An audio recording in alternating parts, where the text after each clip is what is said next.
Loyalty and affiliation have various forms, as have been mentioned by Shaykh Sulaiman ibn Abdullah ibn Muhammad ibn Abdul Wahhab. May Allah have mercy upon him. Sulaiman ibn Abdullah. Abdullah, yeah. Again, Sulaiman ibn Abdullah. تفضل. Shaykh Sulaiman ibn Abdullah ibn Muhammad ibn Abdul Wahhab, may Allah have mercy upon him, who said, Allah has prohibited the alliance with disbelievers and emphasized it. He informed us that whoever allies with them is one of them. Likewise, hadith has been narrated about the Prophet, peace and blessings of Allah be upon him. The Prophet, peace and blessings of Allah be upon him, said that whoever loves a group of people will be gathered with them in the hereafter. Narrated by Hakim. SubhanAllah, what do we say about the people who all the people that they love today are the footballers, the kafir footballers, and so SubhanAllah, ayad billah, yani with whom will they be on the day of al-Qiyamah, bro? SubhanAllah. No. Terrifying. It is understood from what we have mentioned from the Qur'an, Sunnah, and the teachings of the early scholars, issues that whoever engages in acting it, he falls under the ruling of these verses, and falls under the warning of being cast into the fire of hell. We seek refuge in Allah from what provokes His anger and invites His severe punishment. And we understand, based on what we have mentioned from the Quran and the Sunnah and the teachings of the Salaf, that whoever that there are some issues that whoever engages in them falls under the ruling of these ayat. No. First of it is the general alliance. The second is specific affection and love. The third is showing slight inclination towards them. He, the Most High, said, Had we not made you stand firm, you would nearly have inclined to them a little. In that case, we would have made you taste double punishment, both in this life and after death. Thereupon you would have found no helper against us. If this message was for the most honorable creature, may the peace and blessings of Allah be upon him. What about other than him? The fourth. Also, the word yani, most honorable creature here is not the best word. Yani, should be said the best of creation, not creature, bro. That sounds yani, I don't know. That sounds weird, yeah. Yeah. The fourth, flattering and being accommodating to them. He, what Most High is, He said, they wish that you would compromise, so they would too compromise. The fifth, obeying them in what they dictate. And here Allah said, وَدُّوا لَوْ تُدْهِنُوا فَيُدْهِنُونَ. Yani, the kuffar, they would want that you compromise your deen. No. The fifth, obeying them in what they dictate or imply, as He, what Most High is, He said, and do not obey one whose heart we have made heedless of our remembrance, who follows his desires and whose affairs, deeds are at loss. And He, what Most High is, He said, and do not obey every disgraceful swearer.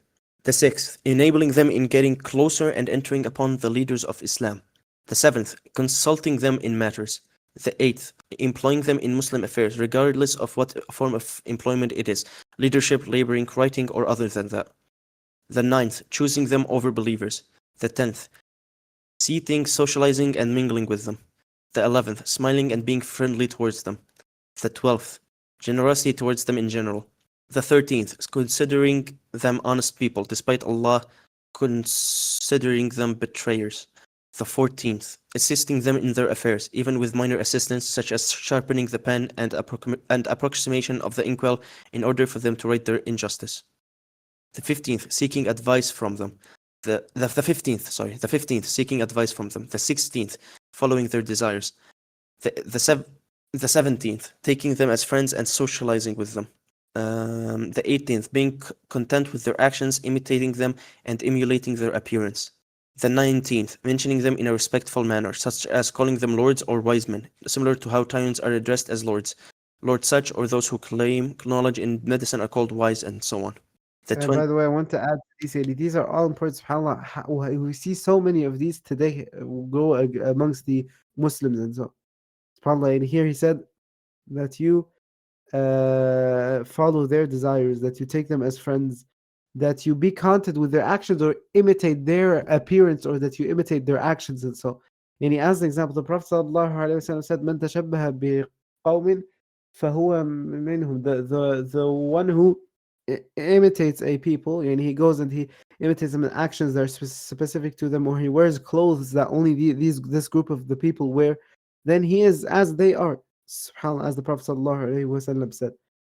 And he said, mentioning them in a respectful manner. SubhanAllah. Now it is said about the kafir, because he studied in Oxford or so, this doctor, professor, scholar of medicine, and so on. And the Muslim scholar is called this small sheikh who doesn't understand anything and who's so backwards and who looks scary because of his beard. SubhanAllah. Allah musta'an. No. The 20th, dwelling with them in their homes. As the Prophet, peace and blessings of Allah be upon him, said, whoever lives with a disbeliever, then he is like him, narrated by Abu Dawud. Therefore, there is no difference in these matters whether one does them with their relatives or others, as stated in the verse of Al-Mujadilah. By outwardly imitating them, one breeds affection and love for them inwardly. As Shaykh al-Islam ibn Taymiyyah, may Allah have mercy upon him, said, outward resemblance breeds a kind of love and loyalty inwardly, just as inward love breeds outward resemblance. This is something witnessed by experience and perception. The disbeliever is... when you outwardly you try to look like people and try to act like them, and so then this would inwardly bring you that you start to love them, and so on. SubhanAllah. Now, SubhanAllah, I remember some of the Muslims who came from Syria or so and then went to the countries of the kuffar. They split into two main groups. There are those who didn't care and who held their deen, and who didn't care. I mean, they didn't care about what the kuffar say, and they held their deen, and they wouldn't stick with the kuffar, and they would stick with one another, and so. And then there were those who would right away go as the kuffar are, and then say that we are like the kuffar, and they go wear dressed like the kuffar, maybe even worse than the kuffar, subhanallah. And then they started to slowly but surely hate the Muslims and help the kuffar, or be with the ally with the kuffar against the Muslims. So subhanallah. No.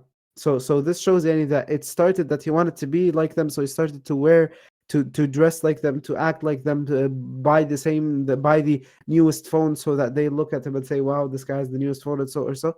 And then that in the end went to that he started to even prefer sitting with them over sitting with the people of Tawheed. No. The disbeliever is treated outwardly without affection or love in the heart, or apparent resemblance. That the obligatory faith requires enmity towards those who oppose Allah and His Messenger. Not that the obligatory faith. The obligatory faith. Man. The obligatory faith requires enmity towards those who oppose Allah and His Messenger ﷺ, as well as necessitates love for those who love Allah, His Messenger ﷺ, and His allies. Therefore, whoever allies with disbelievers has neglected a duty among the duties of faith. Shaykh al-Islam ibn Taymiyyah, may Allah have mercy upon him, said, in faith there must be love for Allah and His Messenger ﷺ in the heart, and enmity towards those who oppose Allah and His Messenger ﷺ. Just as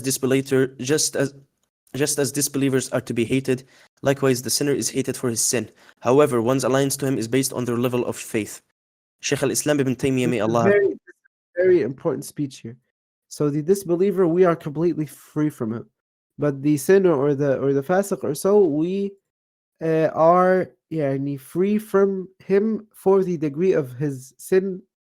We are free from that degree of the sin, but we still have the loyalty to him for some degree for the asl of his tawheed, because he is still on the tawheed. Now, Shaykh al-Islam ibn Taymiyyah, may Allah have mercy upon him, said, it is obligatory to ally with the righteous allies of Allah of all kinds, and to hate the disbelievers and hypocrites of all kinds. So the sinner Muslim is being given a portion of loyalty according to his level of faith, and being opposed according to his level of sin. Thus it is a duty of a believer to oppose those who oppose Allah and His Messenger ﷺ, and to hate them. But this does not prevent advising them and inviting them to the truth. A believer loves Allah's allies, cooperates with them in goodness, detests the enemies of Allah and hates them, and opposes them for the sake of Allah, even while inviting them to Him. Whoever opposes those whom Allah hates, Allah compensates him with great affection with others than them. For instance, when Ibrahim والسلام, abandoned his father and his people due to their disbelief, Allah replaced his loss with the birth of Ismail and then Ishaq والسلام. And no prophet came after Ibrahim والسلام, except from his lineage. He, the Most High, says, so when he turned away from them and what they worshipped other than Allah, we gave him Ishaq and Yaqub, and we made them both as prophets.